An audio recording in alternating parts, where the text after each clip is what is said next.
السلام عليكم ورحمة الله وبركاته. السلام عليكم ورحمة الله وبركاته. You are mothers of the society. You should be louder. Assalamu alaikum wa rahmatullahi wa barakatuh. Now to the fathers or the brothers. Assalamu alaikum wa rahmatullahi wa barakatuh. Bismillahir Rahmanir Rahim. Alhamdulillahi wassalatu wassalamu ala rasulillahi wa ala alihi wa ashabihi ajma'een. We always want to commence, and we have to commence in the name of the greatest, the one that has created us from nothing to something, the one that has made it possible for us to be here this beautiful evening of a Saturday, which we are on the 6th day of our Ramadan fast. May Allah accept it from all of us. Ameen. My brothers and sisters, I'm very happy for two things. I don't know about this school until I received their invitation, right? But when I came here, the debate that happened, the last one where we had the judge, and also the two sides from the opposition side and the supporting side, I actually told the chief of staff on our da'wah affairs that all parents that are Muslims in Abuja are supposed to bring their children here. Wallahi. You will see parents a lot, they don't mind going all the way, as far as it may be, to make sure that their children receive an education that is very qualitative. Coming here today, I understood something that I've never thought we have it in Abuja. We have a mentality that, you know, when you're in Abuja, Abuja is a life of flexing. Abuja is a life of people that are rich and super affluent, no deen that is supported there. But when I came here today, then I understood that no, it was an entirely different story. So I want to congratulate the owners of this school, the management team of this school, with such a great reward, to say, may Allah subhanahu wa ta'ala grant you the highest rank in paradise. Whatever it may be that you do, may Allah grant you the highest form in paradise. Say Ameen. It is very important.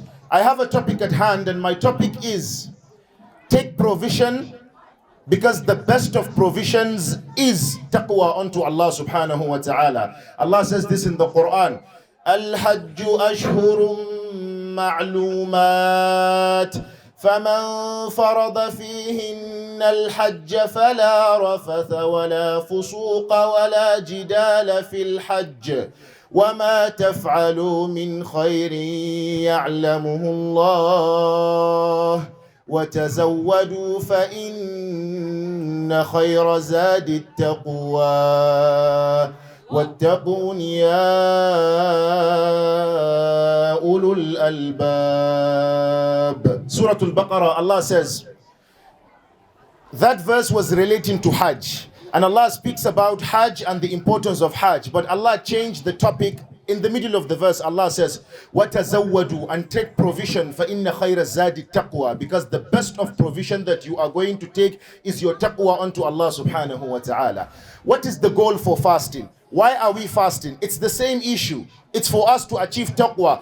Allah says, يَا أَيُّهَا الَّذِينَ آمَنُوا كُتِبَ عَلَيْكُمُ الصِّيَامُ كَمَا كُتِبَ عَلَى الَّذِينَ مِن قَبْلِكُمْ لَعَلَّكُمْ تَتَّقُونَ.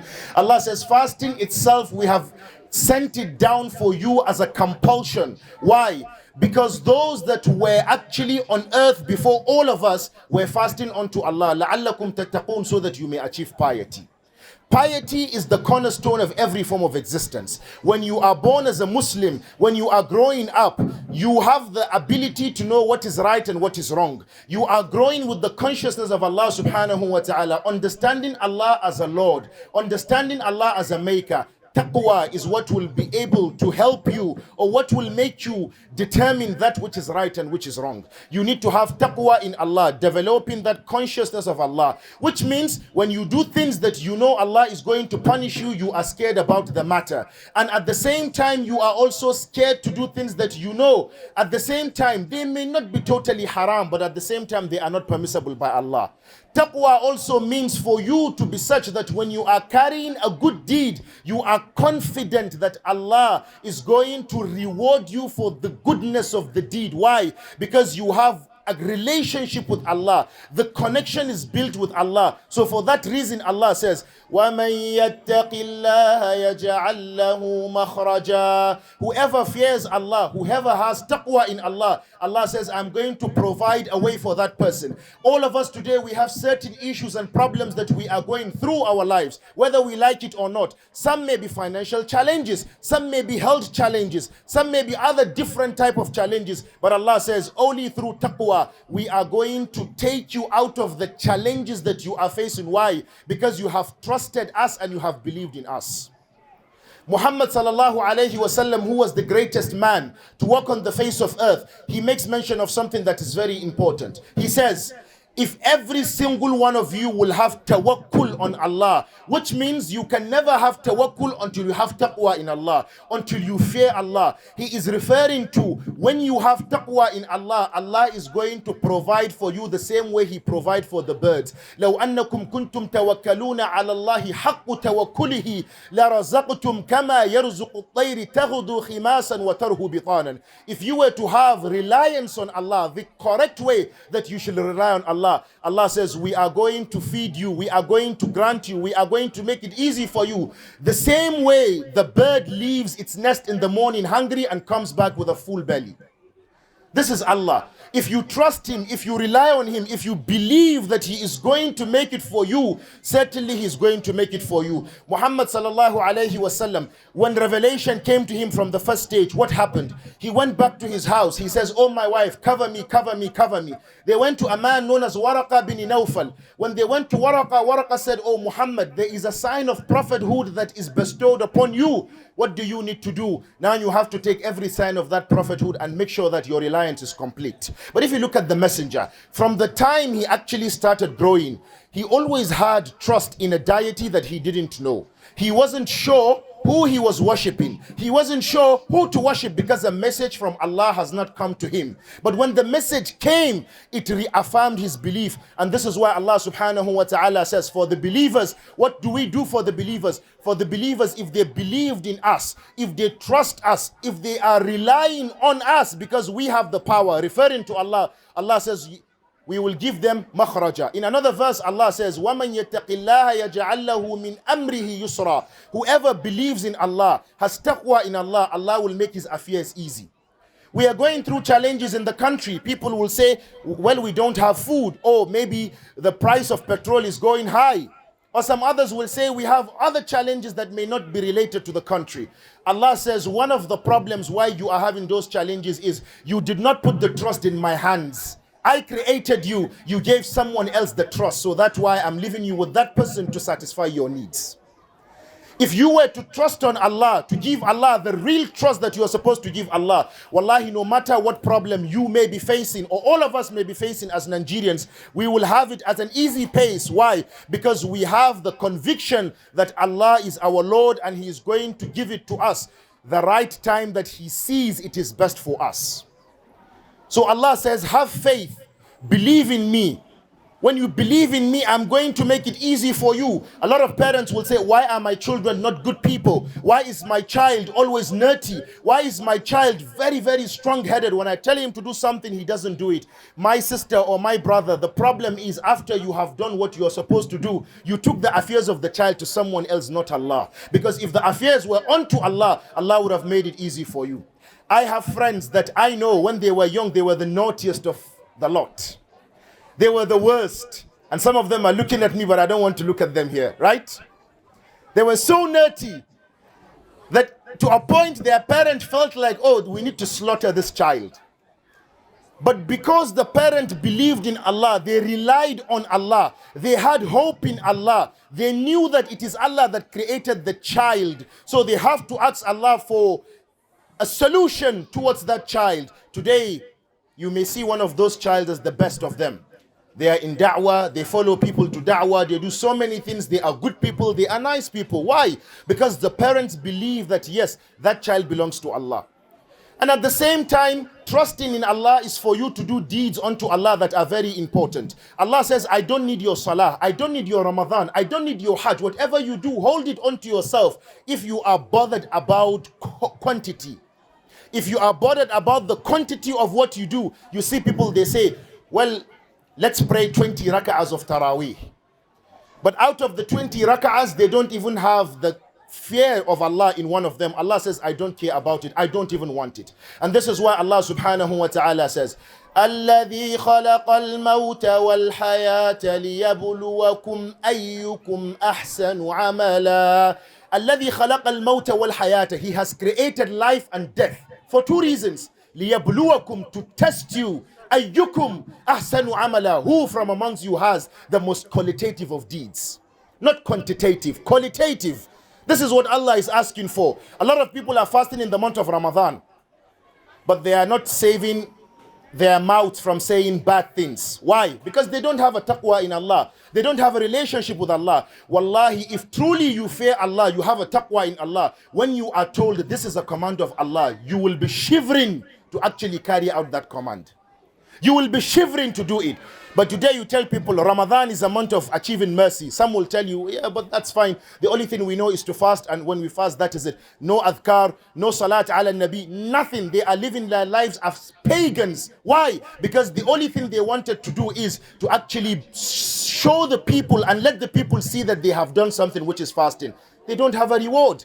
It is a waste of time. And this is why the hadith says, مَنْ لَمْ يَدَعَ قَوْلَ الزُّورِ وَالْعَمَلَ بِهِ وَالْجَهَلَ فَلَيْسَ لِلَّهِ حَاجَّةٌ فِي أَنْ يَدَعَ طَعَامَهُ وَشَرَابَهُ. Anyone who does not stay away from vulgar words, immoral activities in the month of Ramadan, Allah does not need the fact that he stayed away from his food or his drink. A person who has taqwa in Allah will not be reading this hadith. A person who has taqwa in Allah will not be qualifying to be يَدَعَ قَوْلَ الزُّورِ وَالْعَمَلَ بِهِ وَالْجَهْلَ. He will be a good person. So the hadith will not be applicable on him. But look at us today. You are driving, someone does something to you with Ramadan.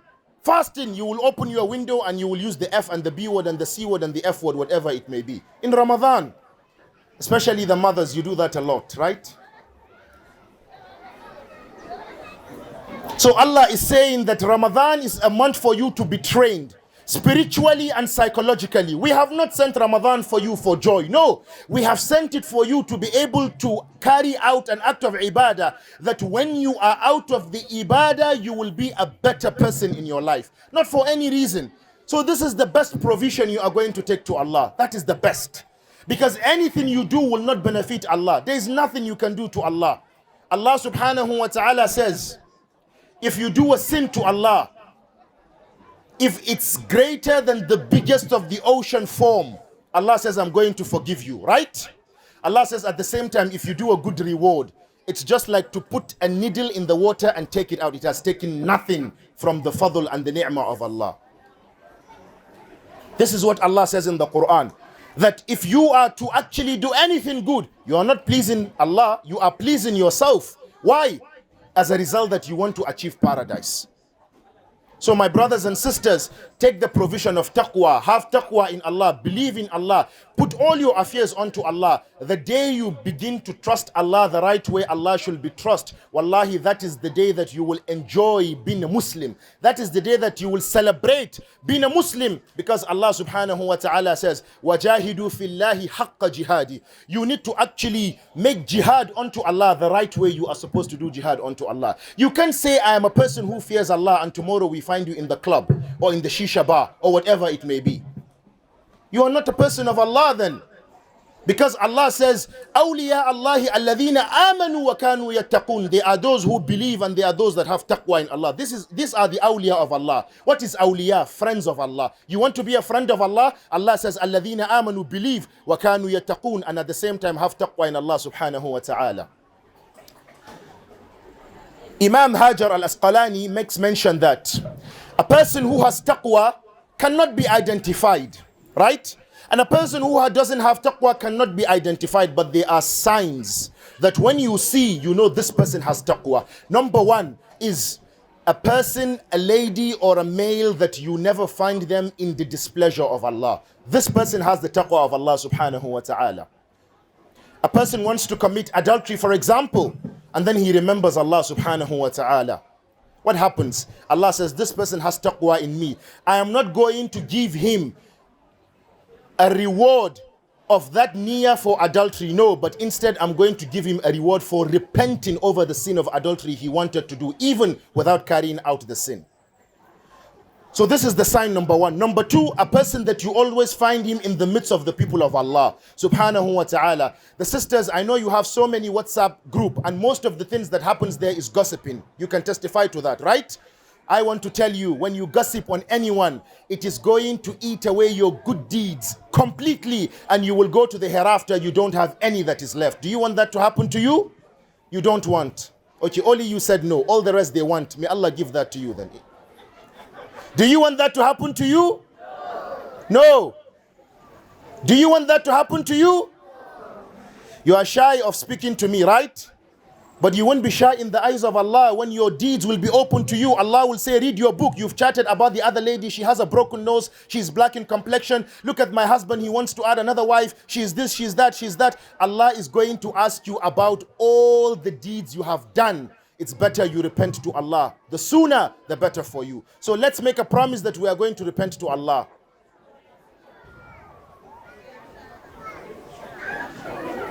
Subhanallah. Subhanallah. Subhanallah. If I had more time, even though you are parents, I would have blasted you with verses of the Quran. None of you said inshallah, apart from the mother here and the other one with the maroon hijab. Inshallah, inshallah, you are going to make a promise to Allah, inshallah, that you are going to change. The brothers, what are you best at? Now they say in Hausa that the men are more gossipers than the women. But the brothers, they are more guilty of actually they have a wife at home and they're looking at other people's wife. That is true. Where's Brother Muhsin? All the married people, this is also a haram act, wallahi. And I'm telling you this from experience because we receive a lot of questions. People will say, Sheikh, I'm actually driving with my wife and I saw another lady and I felt something within me. What do I do? Is that haram or halal? It happens. That is why Allah subhanahu wa ta'ala says, وَقُلْ مُؤْمِنِينَ يَغُدُّوا مِنْ أَبْصَارِهِمْ وَيَحْفَظُوا فُرُوجَهُمْ. Allah says, ذَلِكَ أَذْكَى لَكُمْ. This is best for you. So taqwa encompasses everything. The way you speak, the way you live, the way you eat, the way you drink, everything you do, you need to have taqwa in Allah. And this is why Islam is built based on taqwa. Islam itself, the foundation of Islam is taqwa. The foundation of your rizq is taqwa. You are looking for money, Allah says have taqwa. وَمَنْ يَتَقِ اللَّهَ يَجْعَلْ لَهُ مَخْرَجًا وَيَرْزُقُ مِنْ حَيْثُ لَا يَحْتَسِبُ. Allah says وَمَنْ يَتَوَكَّلْ عَلَى اللَّهِ فَهُوَ حَسْبُهُ. You want money? Allah says you need to be conscious of me. You need to remember me. Remember that He is Ar-Razzaq. He is the one who will give you money. So don't actually downgrade yourself. Going to people that are created by the same Allah, giving the same money by Allah. And Allah says we are going to test them with the money and you are going to them in search of something that didn't even belong to them. It was given to them by the Creator. Why don't you reach out to the Creator Himself to get what you want? If you don't want your husband to add a second wife, my sister that is looking at me direct. Yeah, mashallah. You are not married. I hope you get a husband soon, inshallah. Did you hear the Ameen? Only her was so loud. Mashallah, Allah bless you. Right? So this is Allah saying you have to fear Him, you need to have taqwa, you need to believe in Him. Then when you believe in Him, He's going to give you the best of the best that you need in the dunya so that you may achieve a reward on the hereafter. أقول قولي هذا وصلى الله وسلم وبارك على نبينا محمد. السلام عليكم ورحمة الله وبركاته.